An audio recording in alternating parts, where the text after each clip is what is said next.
Praise the Lord. आज 13 तारीख गुरुवार, अप्रैल का महीना। हम लोग लैंड स्पेशल डेली 51वां दिन में है। तब मूसा लोगों को परमेश्वर से भेंट करने के लिए छावनी से निकल ले आया और वे पर्वत के नीचे खड़े हुए और यहोवा को आग में होकर सीने पर्वत पर उतरा था। इस कारण समस्त पर्वत धुएं से भर गया और बहुत उसका धुआं भट्टे सा उठ रहा था और समस्त पर्वत कांप रहा था। आज हम लोग कलोसियंस की पत्रिका किताब का सारांश को देखेंगे।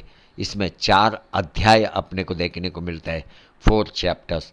अपोस्तल पौल स्वयं ये किताब को लिखा और इसमें कुछ भाग तिमोथी का भी है। पौल लिखते कलोसियंस की विश्वासियों को ये पत्र लिखता है। वो चाहता है उन विश्वासियों में जोश और उत्साह को भरे। वो चाहता था विश्वासी लगातार प्रभु के प्रेम में बढ़ते जाए। कुछ मुख्य वचनों को अपन पढ़ते हैं। कोलोसियंस की पत्री 1 अध्याय 15 और 16 वचन। वह तो अदृश्य परमेश्वर का प्रतिरूप और सारी सृष्टि में पहिलौठा है, क्योंकि उसी में सारी वस्तुओं की सृष्टि हुई, स्वर्ग की हो अथवा पृथ्वी की, देखी या अनदेखी, क्या सिंहासन, क्या प्रभुताएं, क्या प्रधानताएं, क्या अधिकार, सारी वस्तुएं उसी के द्वारा और उसी के लिए सूजी गई है। कलोसियंस की पत्री 2 अध्याय 8 वचन। चौकस रहो कि कोई तुम्हें उस ज्ञान और व्यर्थ धोखे के द्वारा आहेर ना कर ले, जो मनुष्य के परंपराई मत और संसार की आधी शिक्षा के अनुसार है, पर मसीह के अनुसार नहीं। कलोसियंस की पत्री 3 अध्याय 12 और 13 वचन। इसलिए परमेश्वर के चुने हुओं की नाई, जो पवित्र और प्रिय है, बड़ी करुणा और भलाई और दीनता और नम्रता और सहनशीलता धारण करो। और यदि किसी को किसी पर दोष देने को कोई कारण हो तो एक दूसरे की सह लो और एक दूसरे के अपराध क्षमा करो, जैसे प्रभु में तुम्हारे अपराध क्षमा किए वैसे ही तुम भी करो। कलोसियंस की पत्री 4 अध्याय 5 और 6 वचन। अवसर को बहुमूल्य समझकर बाहर वालों के साथ बुद्धिमानी से बर्ताव करो। वचन सदा अनुग्रह सहित और सलोना हो कि तुम्हें हर मनुष्य को उचित रीति से उत्तर देना आ जाए।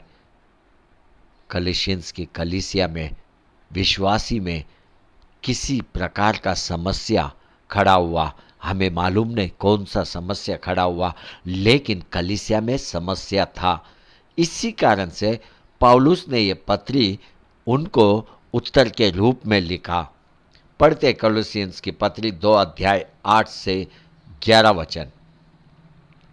चौकस रहे कि कोई तुम्हें उस तत्व ज्ञान और व्यर्थ धोखे के द्वारा आहेर न कर ले, जो मनुष्य के परंपराई मत और संसार की आधी शिक्षा के अनुसार है, पर मसीह के अनुसार नहीं, क्योंकि उसमें ईश्वरीय तत्व की सारी परिपूर्णता सदैव वास करती है और तुम उसी में भरपूर हो गए हो, जो सारी प्रधानताएं और अधिकार का शिरोमणि हो।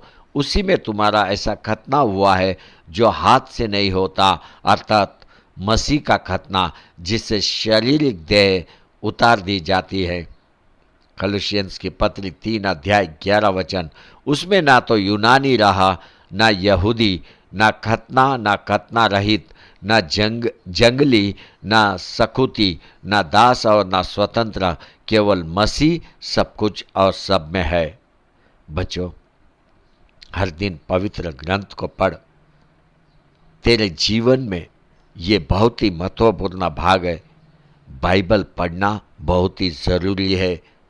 अगर तू चाहता है कि प्रभु यीशु क्रिस्त के प्रेम में बढ़े तो तू बाइबल पढ़। प्रभु यीशु क्रिस्त पृथ्वी पे आया और प्रभु यीशु क्रिस्त ने सारे नियम को पूरा किया। प्रभु यीशु क्रिस्त ने अब्बा पिता को प्रसन्न किया। प्रभु यीशु क्रिस्त को देखेगा तो उसमें कोई दोष नहीं, कोई पाप नहीं। वो पूरी रीति से परमेश्वर के द्वारा स्वीकार किया गया। वो एक योग्य बलि पृथ्वी पे आया। गलतियों की किताब 2 अध्याय 16 वचन बोलता है, तो भी यह जानकर कि मनुष्य व्यवस्था के कामों से नहीं पर केवल यीशु मसीह पर विश्वास करने के द्वारा धर्मी ठहरता है, हमने आप भी मसीह पर विश्वास किया कि हम व्यवस्था के कामों से नहीं पर मसीह पर विश्वास करने से धर्मी ठहरे, इसलिए कि व्यवस्था के कामों से कोई प्राणी धर्मी ना ठहरेगा। पाउल अपने को बोलता है कलोसियंस की पत्री 2 अध्याय 11 से 15 में, उसी में तुम्हारा ऐसा खतना हुआ है जो हाथ से नहीं होता, अर्थात मसीह का खतना, जिससे शारीरिक देह उतार दी जाती है और उसी के साथ बपतिस्मा में गाड़े गए और उसी में परमेश्वर की शक्ति पर विश्वास करके जिसने उसको मरे हुओं में से जिलाया उसके साथ भी जी उठे, और उसने तुम्हें भी जो अपने अपराधों और अपने शरीर की खतना रहित दशा में मुर्दा थे उसके साथ जिलाया और हमारे सब अपराधों को क्षमा किया और विधियों का वह लेख जो हमारे नाम पर और हमारे विरोध में था मिटा डाला और उसको क्रूस पर कीलों से जड़कर सामने से हटा दिया है। और उसने प्रधानताओं और अधिकारों को अपने ऊपर से उतार कर उनका खुल्लम खुल्ला तमाशा बनाया और क्रूस के कारण उन पर जय जयकार की ध्वनि सुनाई। पाउल अपने को बताता है अभी खतना का जरूरत नहीं, क्योंकि यीशु क्रिस्त आया। अब अगर कुछ जरूरत है तो हृदय का खतना होना जरूरी है। प्रभु का आत्मा को हृदय में स्थान दे। प्रेरितों के काम 7 अध्याय 50 और 51 वचन अपने को बोलते हैं, क्या ये सब वस्तुएं मेरे हाथ की बनाई नहीं? हे हठीले और मन और कान के खतना रहित लोगों, तुम सदा पवित्र आत्मा का सामना करते हो, जैसा तुम्हारे बाप दादा करते थे वैसा ही तुम भी करते हो। अपने जीवन में प्रभु यीशु क्रिस्त को और आत्मा को स्थान दे, आत्मा को स्थान दे। वो संपूर्ण है अपना उद्धार के लिए, शुद्धिकरण के लिए। प्रभु यीशु क्रिस्त संपूर्ण है। वचन को समझ और बलवान होता जा। प्रभु यीशु क्रिस्त ही हमारा उद्धार करता और छुड़ाने वाला है। हम क्रिस्त में एक परिवार है, वही जीवन का मार्ग है, उसी के प्रेम में बढ़ता जा। पाउल ने कलिसियंस की कलीसिया को यीशु क्रिस्त के प्रेम में बढ़ने का सलाह दिया। हालेलुया, आमेन, आमेन,